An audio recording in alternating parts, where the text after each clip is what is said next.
YouTube, Cowboys Eagles game one. Let's talk about it. The Eagles ended up winning the game 24-20. It was a pretty good game. Way to start the season, Thursday night football. Man, I'm just happy to have some football back on my TV. That's really all that matters. They started out with their ring ceremony. It was fire. I felt like Brandon Graham, Philly legend, Big Jeff walked out with his 2 rings on. They had both trophies. Way to just get the crowd going, and it was just a very good impact to the season. Jalen Carter is ejected before the game even starts. He gets caught spitting on Dak Prescott. Yes, there was footage that came out that right before that, Dak Prescott ended up spitting towards Jalen Carter. But whatever, the ref sees what they see. It's just not the start of the game you want to have for one of the star impact players on your defense. Probably, or not probably, but the best player on that defense, one of the captains for the team. You don't want him to go out that early in the season, especially for the opening game. It just sets a bad tone for the team. But the Eagles were able to respond. They were able to come out with the win, and that was the best part. Jalen Hurts, 19 for 23, 152 yards. Really good game. He just was solid. He was not asked to do too much. He had 14 carries, 62 yards, and 2 touchdowns. It almost was he didn't even really look to throw. He was just kind of like, okay, I'm going to sit back. If my first read isn't open, second read isn't open, this lane's going to open up. The Cowboys just refused to put up a spy against him, which I know that's something they may be missing. They don't have that speedy pass rusher of Michael Parsons this time. So that's a little impact and a little change that the Cowboys are going to have to make throughout this season.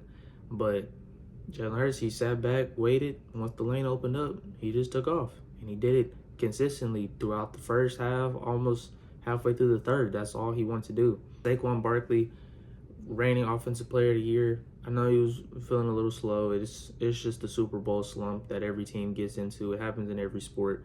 Championship team, they're always off to a little bit of a slow start before they're looked at as like the heavy favorites to repeat. And he had a pretty good game. 18 carries for about like 60-something yards, and he had a touchdown. So able to get into the end zone. That was the best part about him. Of course, Saquon's going to make his plays, but I felt that he was very one play in and out.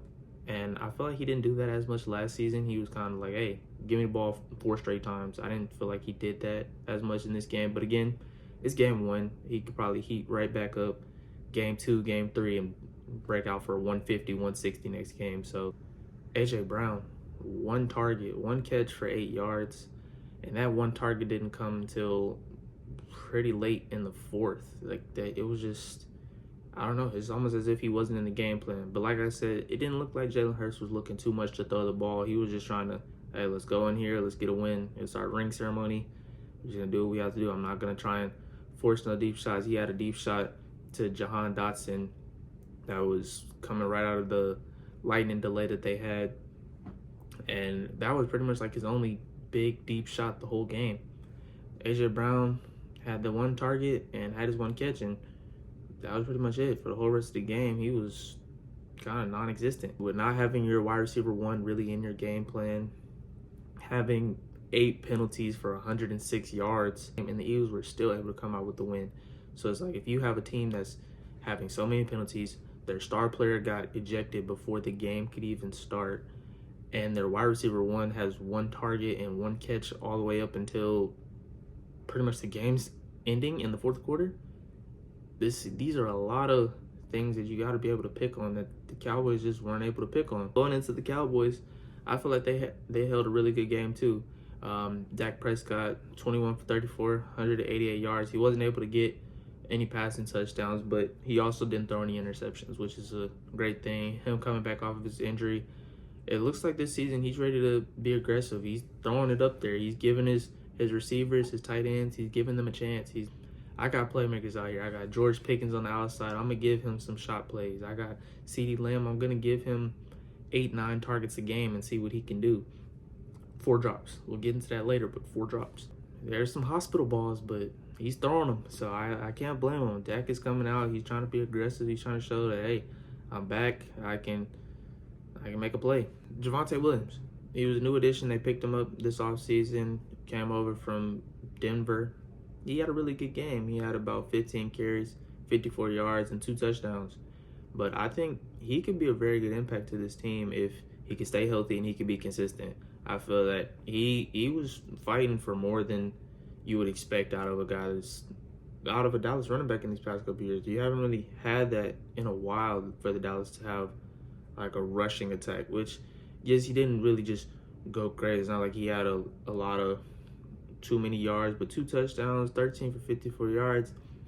If you putting up numbers like that every game, if he can get in the end zone, if he can be their red zone offense, which is something that the Cowboys hadn't really had for quite a while. You kind of saw they had the fumble with Miles Sanders. He had the long rush, and then right after that fumbled and ended that entire drive. And I don't think the Cowboys were able to find the end zone right after that. The red zone offense is one thing that the Cowboys struggled with a lot last year, and that's one thing that they're gonna have to pick back up this year.